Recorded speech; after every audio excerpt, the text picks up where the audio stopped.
அநேகமாக ஒவ்வொரு வருடமும் அதே நாளில் குருதேவரையும் மற்றும் பல பக்தர்களையும் வீட்டிற்கு அழைத்து விழா கொண்டாடுவார். ராமின் பிள்ளைகளைப் போன்ற சீடர்கள் இன்றும் அந்த நாளை விமரிசையாக கொண்டாடி வருகிறார்கள். அன்று ராமின் வீட்டில் பெரிய விழா. குருதேவர் வருகிறார். ஸ்ரீமத் பாகவதம் வாசிப்பதை அவர் கேட்பதற்கான ஏற்பாடுகளை செய்திருந்தார் ராம். சிறிய முற்றம். அதில்தான் என்னென்ன ஏற்பாடுகள்! மேடை ஒன்று அமைக்கப்பட்டிருந்தது. அதில் பாகவத பண்டிதர் அமர்ந்திருந்தார். அரிச்சந்திரன் கதை நடைபெறும்.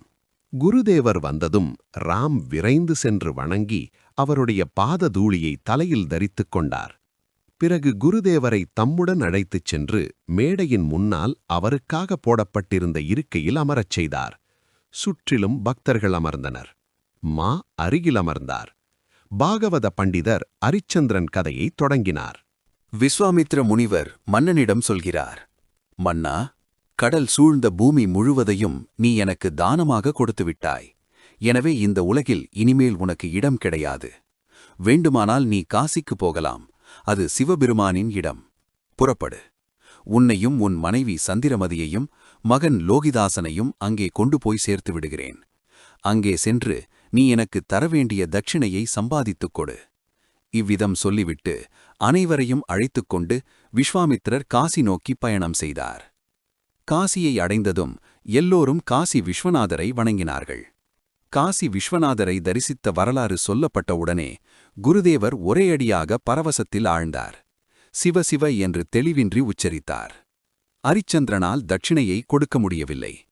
எனவே சந்திரமதியை ஒரு பிராமணனுக்கு விற்றான். லோகிதாசனும் தாயுடன் சென்றான். அந்த எஜமானின் வீட்டில் லோகிதாசன் பூப்பறித்துக் கொண்டிருந்தபோது அவனை பாம்பு தீண்டிய வரலாற்றை பாகவதர் கூறத் தொடங்கினார்.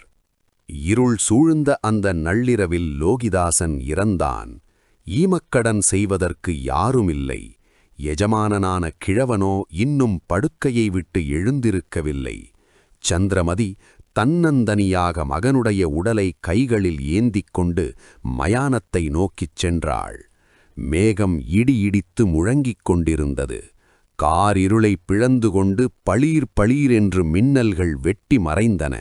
இந்த பயங்கர சூழ்நிலையில் சந்திரமதி மகனை இழந்த சோகத்தில் மூழ்கியவளாக மயானத்தை நோக்கி பயத்துடன் சென்றாள். விஸ்வாமித்திரருக்கான தட்சிணைப் பணம் முழுவதையும் அரிச்சந்திரனால் சம்பாதிக்க முடியவில்லை. ஆகவே அவன் வெட்டியான் ஒருவனுக்கு தன்னை விற்று தானே ஒரு வெட்டியானானான். கூலி வாங்கிக் கொண்டு பிணங்களை எரிப்பது அவனுடைய வேலை. மயானத்தில் பிணங்கள் எரிந்து கொண்டிருந்தன. எத்தனையோ பிணங்கள் எரிந்து சாம்பலாகியிருந்தன. அந்த இருளில் மயானம் பயங்கரமாக காட்சியளித்துக் கொண்டிருந்தது. சந்திரமதி அந்த இடத்தை அடைந்து அழுது புலம்பினாள். சந்திரமதி மயானத்தில் கதறி அழுத வர்ணனையை கேட்கின்ற யாருடைய இதயம்தான் உருகாமல் இருக்கும்? பாகவதர் விளக்கிக் கொண்டிருந்ததை கேட்ட பக்தர்கள் உணர்ச்சி வசப்பட்டு அழலாயினர். அப்போது குருதேவர் என்ன செய்து கொண்டிருந்தார்? உறுதி கலையாத நிதானத்துடன் கேட்டுக்கொண்டிருந்தார். ஒரே ஒரு முறை மட்டும் அவருடைய விழியோரத்தில் கண்ணீர் துளிர்த்தது. அதை துடைத்து விட்டு கொண்டார். அவர் ஏன் அழவில்லை?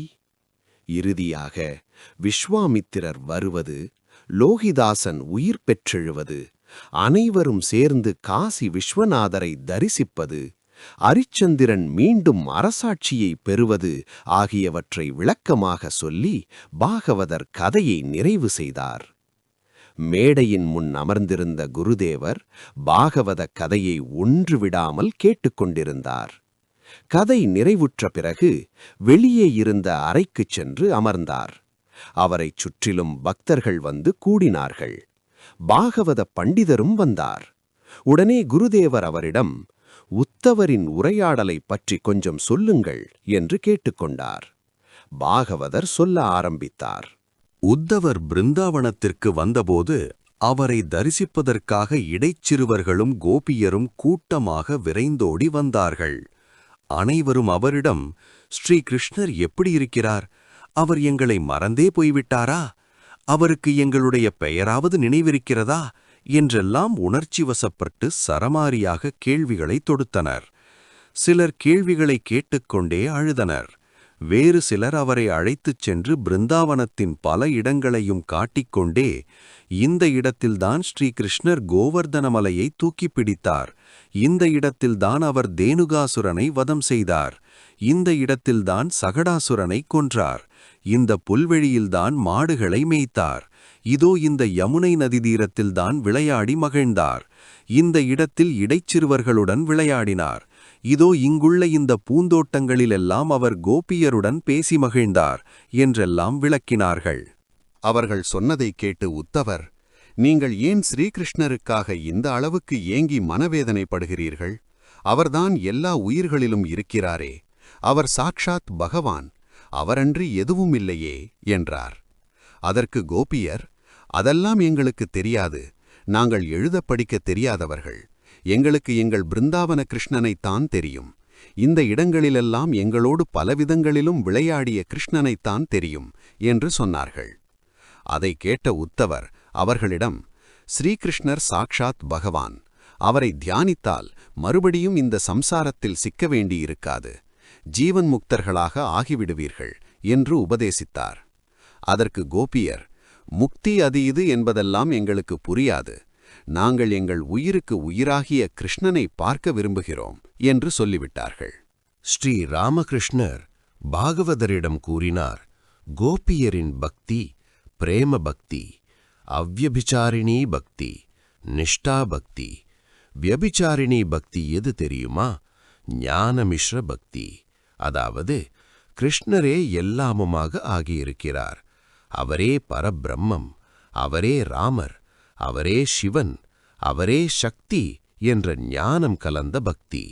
ஆனால் இது போன்ற ஞானம் பிரேம பக்தியில் இல்லை. ஒரு சமயம் துவாரகைக்கு ஆஞ்சநேயர் வந்து, எனக்கு சீதாராமனை தரிசிக்க வேண்டும் என்றார்.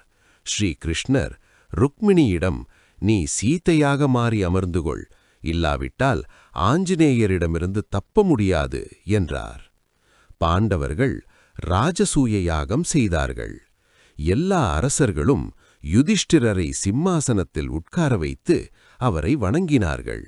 விபீஷணரோ, நான் நாராயணர் ஒருவரைத்தான் வணங்குவேன், வேறு யாரையும் வணங்க மாட்டேன் என்று சொல்லிவிட்டார். அப்போது ஸ்ரீ கிருஷ்ணரே தமது உடல் தரையில் படிய யுதிஷ்டிரருக்கு சாஷ்டாங்க நமஸ்காரம் செய்தார். அதை பார்த்த பிறகுதான் விபீஷணரும் தமது கிரீடத்துடன் யுதிஷ்டிரரை சாஷ்டாங்கமாக வீழ்ந்து பணிந்தார். எப்படி தெரியுமா? வீட்டிலுள்ள மருமகளைப் போல். மைத்துனன், மைத்துனடி, மாமியார், மாமனார், கணவர் என்று வீட்டிலுள்ள எல்லோருக்குமே வேண்டிய பணிவிடைகளை அவள் செய்கிறாள்.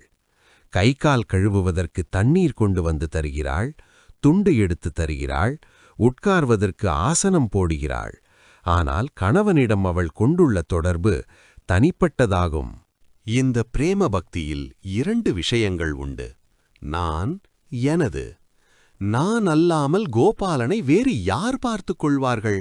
அவனுக்கு வேண்டியதை நான் செய்யாவிட்டால் அவனுடைய உடல் நலமல்லவா கெட்டுப்போய்விடும் என்று யசோதை நினைத்தாள். கிருஷ்ணன் கடவுள் என்ற எண்ணம் அவளிடம் இல்லை.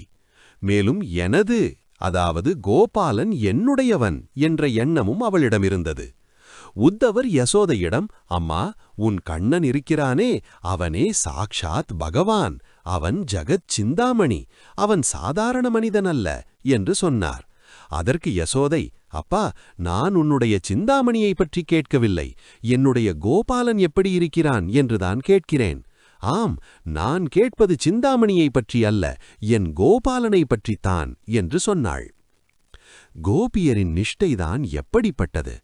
மதுராவில் வாசற்காவலனிடம் எவ்வளவோ கெஞ்சி கூத்தாடி அரசவைக்குள் சென்றார்கள். காவலன் அவர்களை கிருஷ்ணரிடம் அழைத்துச் சென்றான். ஆனால் மகுடம் தரித்த ஸ்ரீகிருஷ்ணரை கண்டதுமே தலையை குனிந்து கொண்டார்கள். இவன் மகுடம் தரித்துள்ள இவன் யாரடி?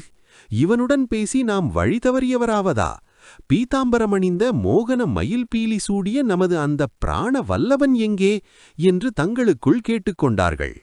கோபியரின் நிஷ்டைதான் எப்படிப்பட்டது பார்த்தீர்களா? பிருந்தாவனத்தின் பாவனையே தனியானது. துவாரகையில் மக்கள் அர்ஜுனனின் தோழனான கிருஷ்ணனைத்தான் பூஜிப்பார்கள். அவர்கள் ராதையை ஏற்றுக்கொள்வதில்லை என்று கேள்விப்பட்டேன். ஒரு பக்தர் கேட்டார், ஞானம் கலந்த பக்தி, பிரேம பக்தி, இவற்றில் எது நல்லது? ஸ்ரீராமகிருஷ்ணர் கூறினார், பகவானிடம் ஆழ்ந்த அன்பு உண்டாகாமல் பிரேம பக்தி ஏற்படாது. மேலும் பகவான் என்னுடையவர் என்ற அறிவும் வேண்டும். 3 நண்பர்கள் காட்டு வழியாக சென்று கொண்டிருந்தார்கள். திடீரென்று ஒரு புலி வந்துவிட்டது.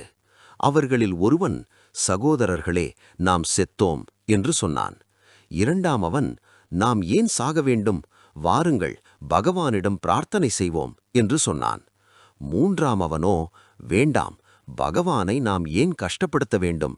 வாருங்கள், இந்த மரத்தில் ஏறிக்கொள்ளலாம் என்றான். நாம் செத்தொழிந்தோம் என்று சொன்னவன், பகவான் இருக்கிறார், அவர் நம்மை காப்பாற்றுவார் என்ற உண்மையை அறியவில்லை. வாருங்கள், பகவானிடம் பிரார்த்தனை செய்வோம் என்று சொன்னவன் ஞானி. பகவான்தான் படைத்தல், காத்தல், அழித்தல் எல்லாம் என்ற உணர்வு அவனுக்கு இருந்தது. பகவானை நாம் ஏன் கஷ்டப்படுத்த வேண்டும்?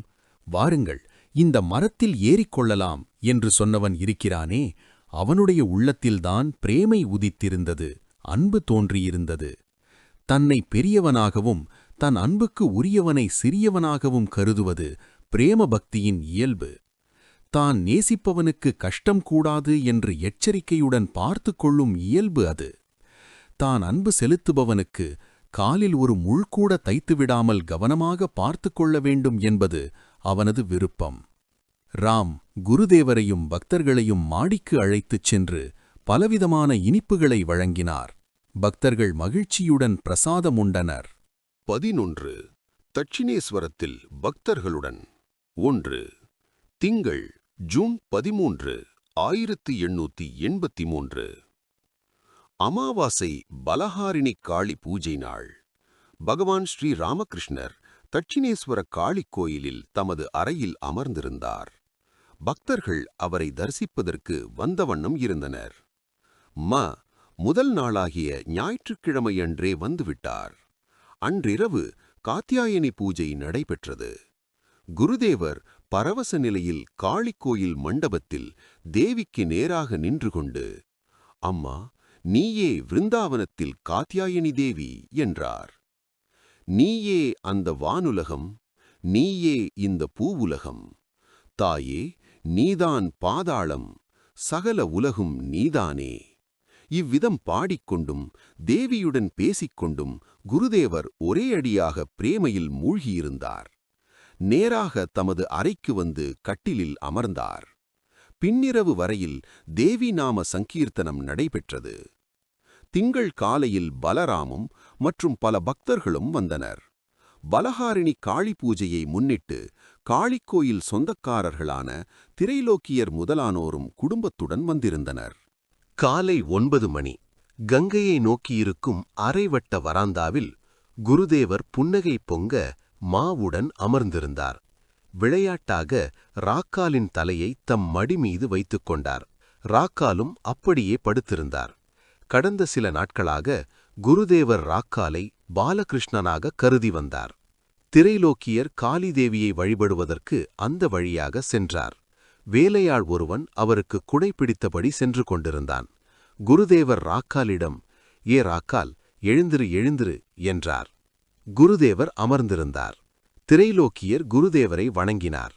ஸ்ரீராமகிருஷ்ணர் திரைலோக்கியரிடம் கேட்டார், என்னப்பா, நேற்று கோயிலில் யாத்ரா நடைபெறவில்லையா? திரைலோக்கியர் கூறினார், ஆமாம், ஏற்பாடு செய்ய இயலாமல் போய்விட்டது. ஸ்ரீராமகிருஷ்ணர் கூறினார், இந்த முறை போனது போகட்டும், இனிமேல் இதுபோல் நடக்காமல் பார்த்துக் கொள்ளுங்கள். வழக்கமான நடைமுறைகளை விடாமல் பின்பற்றுவது நல்லது. இதற்கேற்ற பதிலளித்துவிட்டு திரைலோக்கியர் அங்கிருந்து அகன்றார்.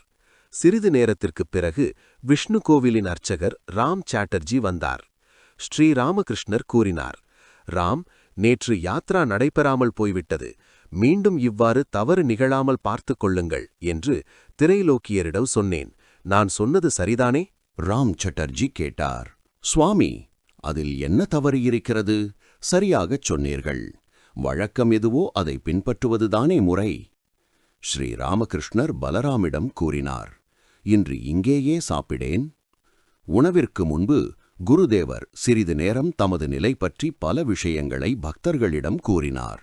ராக்கால், பலராம், மா, ராம்லால் மற்றும் சில பக்தர்கள் இருந்தனர். ஸ்ரீ ராமகிருஷ்ணர் கூறினார், ஹாஸ்ரா அடிக்கடி எனக்கு உபதேசம் செய்ய ஆரம்பித்து விடுவான். நீங்கள் ஏன் இந்த இளைஞர்களைப் பற்றி இவ்வளவு கவலைப்படுகிறீர்கள் என்று கேட்பான். ஒரு நாள் பலராமின் வீட்டிற்கு வண்டியில் சென்று கொண்டிருந்தபோது மிகவும் வேதனைப்பட்டேன். அம்மா, நரேந்திரன் முதலிய இளைஞர்களைப் பற்றி இந்த அளவிற்கு எனக்கு ஏன் கவலைப்பட வேண்டும் என்று ஹாஸ்ரா என்னை கேட்கிறான். பகவானை பற்றி சிந்திப்பதை விட்டுவிட்டு ஏன் இந்த பையன்களையெல்லாம் நினைத்து கொண்டிருக்கிறாய் என்கிறான் என்று தேவியிடம் முறையிட்டேன். சொல்லி முடித்திருக்க மாட்டேன். மறுகணமே தேவி தாமே மனிதர்களாக ஆகியிருப்பதை எனக்கு காட்டியருளினாள். தூய பொருளில் பிரகாசம் தெளிவாக இருக்கும். தேவியின் அந்த காட்சியை பெற்று சமாதியில் ஆழ்ந்தேன். சமாதி நிலை கலைந்த பிறகு ஹாஸ்ராவின் மீது எனக்கு கோபம் ஏற்பட்டது. அந்த போக்கிரியன் மனத்தை குழப்பிவிட்டான் என்று எனக்குள் சொல்லிக் கொண்டேன். ஆனால் மறுகணமே அந்த அப்பாவியை குற்றம் சொல்லி என்ன பயன்? அவனுக்கு எப்படி உண்மை தெரியும் என்று நினைத்துக் கொண்டேன். நான் இந்த இளைஞர்களை நாராயணனாகவே உணர்கிறேன். நரேந்திரனை முதலில் சந்தித்தேன். அவனுக்கு உடல் உணர்வே இல்லை. என் கையினால் அவனது மார்பை தொட்டதுமே புற உணர்வை இழந்துவிட்டான். சுயநினைவு வந்ததும், ஓ, என்னை என்ன செய்தீர்கள்? எனக்கு அம்மா அப்பா இருக்கிறார்களே என்று கூவினான். இதேபோல்தான் யதுமல்லிக்கின் வீட்டிலும் நிகழ்ந்தது. அதன் பிறகு நாட்கள் செல்ல செல்ல அவனை பார்க்க வேண்டும் என்ற ஏக்கம் என்னுள் படிப்படியாக வளர்ந்து அதிகமாயிற்று. அவனை பார்ப்பதற்கு என் உயிரே துடித்தது. போலாநாதிடம், இதோ பாருங்கள், என் மனம் ஏன் இப்படி அடித்துக் கொள்கிறது? காயஸ்த ஜாதியைச் சேர்ந்த நரேந்திரன் என்ற இளைஞன் இருக்கிறான். அவனை பார்க்க என் மனம் ஏன் இப்படி தத்தளிக்கிறது என்று கேட்டேன். அதற்கு அவர், இதற்கு விளக்கம் மகாபாரதத்தில் இருக்கிறது. சமாதியில் நிலைத்த மகாபுருஷரின் மனம் அந்த நிலையிலிருந்து கீழே வரும்போது சத்வகுணம் கொண்டவர்களுடன் தான் இன்பம் காணும். அத்தகையோரை பார்த்தால்தான் அது குளிரும் என்று கூறினார். அவர் சொன்னதை கேட்ட பிறகுதான் என் மனம் அமைதியடைந்தது. நரேந்திரனை பார்க்க வேண்டும் என்று நான் அடிக்கடி தனிமையில் உட்கார்ந்து அழுதிருக்கிறேன். ஓ, என்னென்ன நிலைகளெல்லாம் கடந்து சென்றுள்ளன. முதலாக இந்த நிலை ஏற்பட்டபோது பகலும் இரவும் எப்படி கழிந்தன என்பதே எனக்கு தெரியாது. எனக்கு பைத்தியம் பிடித்து விட்டது என்றுதான் எல்லோரும் சொன்னார்கள். அதனால்தான் திருமணம் செய்து வைத்தார்கள். பித்து பிடித்த நிலை. முதலில் கவலைப்பட்டேன்.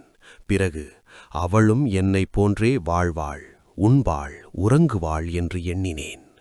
ஒருமுறை மாமனார் வீட்டிற்குச் சென்றிருந்தேன். அங்கு சங்கீர்த்தனம் விமரிசையாக நடைபெற்றது.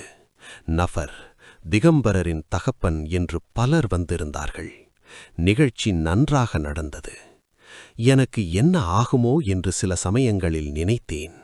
அம்மா, இங்குள்ள ஜமீன்தார்கள் எனக்கு மரியாதை காட்டுவார்களானால் எனது அனுபவங்கள் எல்லாம் உண்மை என்று நம்புவேன் என்று தேவியிடம் கூறினேன்.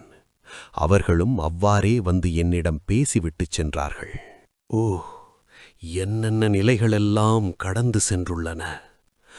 முதலாக இந்த நிலை ஏற்பட்டபோது பகலும் இரவும் எப்படி கழிந்தன என்பதே எனக்கு தெரியாது.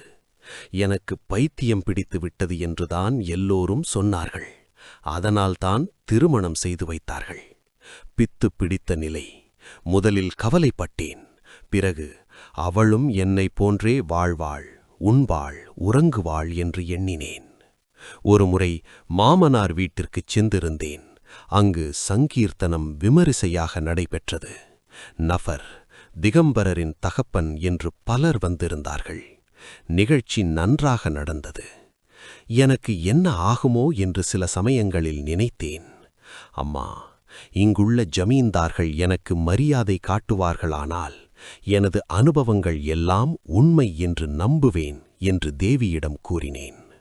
அவர்களும் அவ்வாறே வந்து என்னிடம் பேசிவிட்டுச் சென்றார்கள். மற்றொரு நாள் கோட்டையிலுள்ள மைதானத்திற்கு உலவி வர சென்றிருந்தேன். அங்கு பலூன் உயரப் பறக்க இருந்தது. மைதானத்தில் பெரும் கூட்டம் கூடியிருந்தது.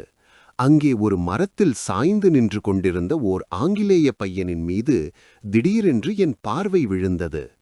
அவனது உடல் 3 இடங்களில் வளைந்திருந்தது.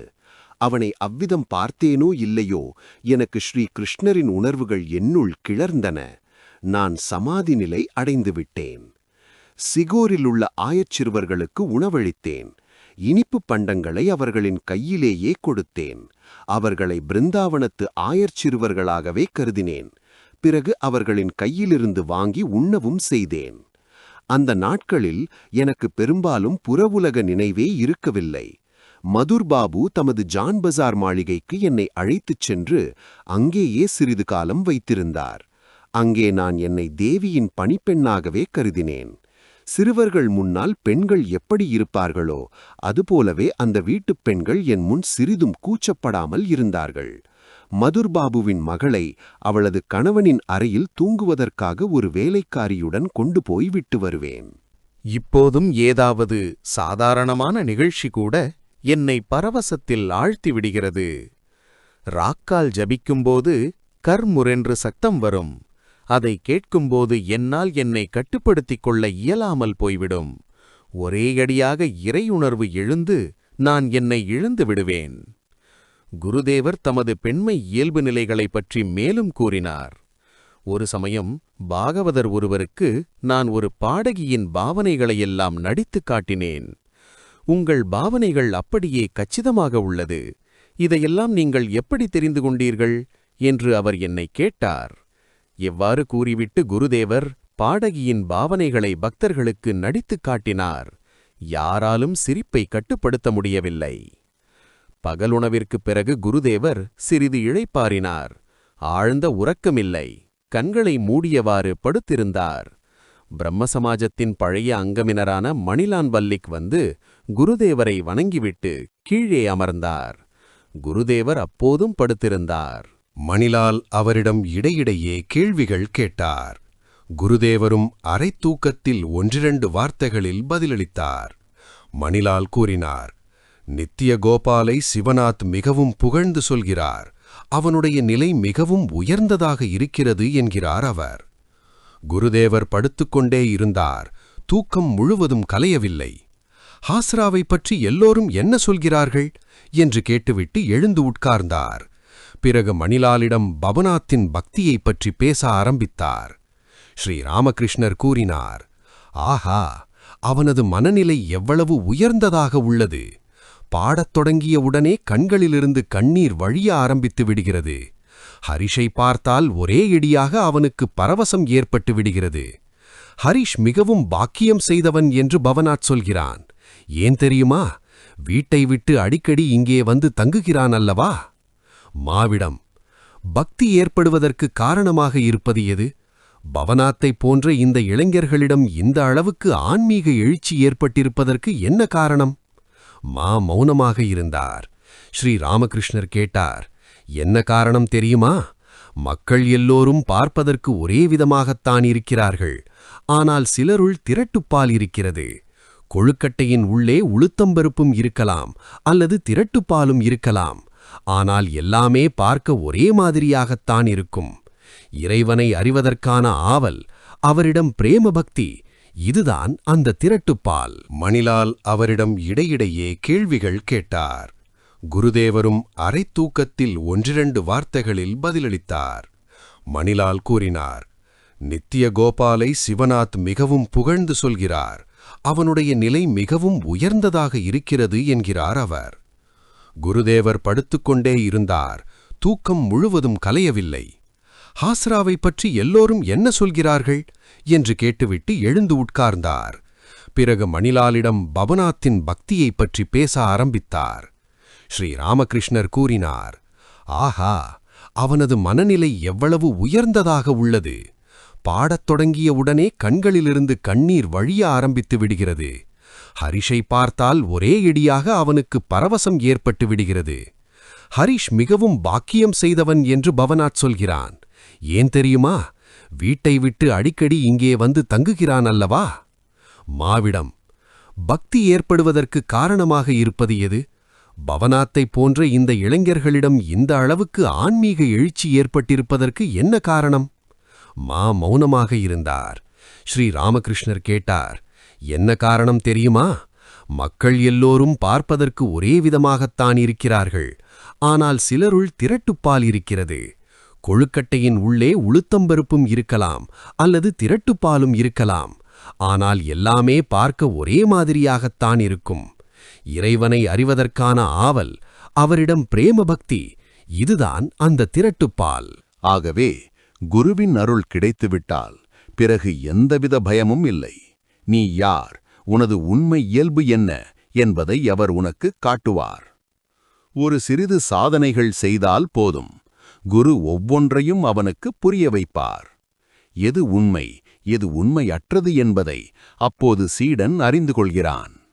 இறைவன்தான் உண்மை, இந்த உலகம் நிலையற்றது. மீனவன் ஒருவன் ஒரு நாள் இரவு நேரத்தில் ஒரு தோட்டத்திலுள்ள குளத்தில் திருட்டுத்தனமாக மீன் பிடிப்பதற்காக வலை வீசியிருந்தான். அந்த தோட்ட சொந்தக்காரனுக்கு இது எப்படியோ தெரிந்துவிட்டது. உடனே தன் ஆட்களுடன் 4 பக்கங்களிலும் சுற்றி வளைத்துக் கொண்டான். எல்லோரும் கையில் தீப்பந்தங்களுடன் திருடனை தேட ஆரம்பித்தார்கள். இதற்குள் மீனவன் தன் உடம்பில் சாம்பலை பூசிக்கொண்டு ஒரு மரத்தடியில் சாதுவைப் போல் உட்கார்ந்து விட்டான். திருடனை தேட வந்த ஆட்கள் இங்கும் அங்கும் நன்றாக தேடி பார்த்தனர். மீனவன் யாரையும் அவர்களால் கண்டுபிடிக்க முடியவில்லை.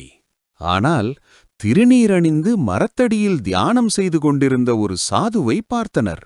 ஒரு பெரிய மகான் அந்த தோட்டத்திற்கு வந்திருக்கிறார் என்ற செய்தி மறுநாள் காலையில் ஊர் முழுவதும் பரவியது. ஏராளமான மக்கள் மலர்கள், பழங்கள், இனிப்பு வகைகள் முதலியவற்றை காணிக்கையாக எடுத்துக்கொண்டு சாதுவை காண வந்தனர். சாதுவின் முன்னால் பணம் குவிய ஆரம்பித்தது. அந்த மீனவனோ, இது என்ன விந்தை, நான் உண்மையான சாது அல்ல, என்றாலும் மக்கள் என் மீது எவ்வளவு பக்தி செலுத்துகிறார்கள்.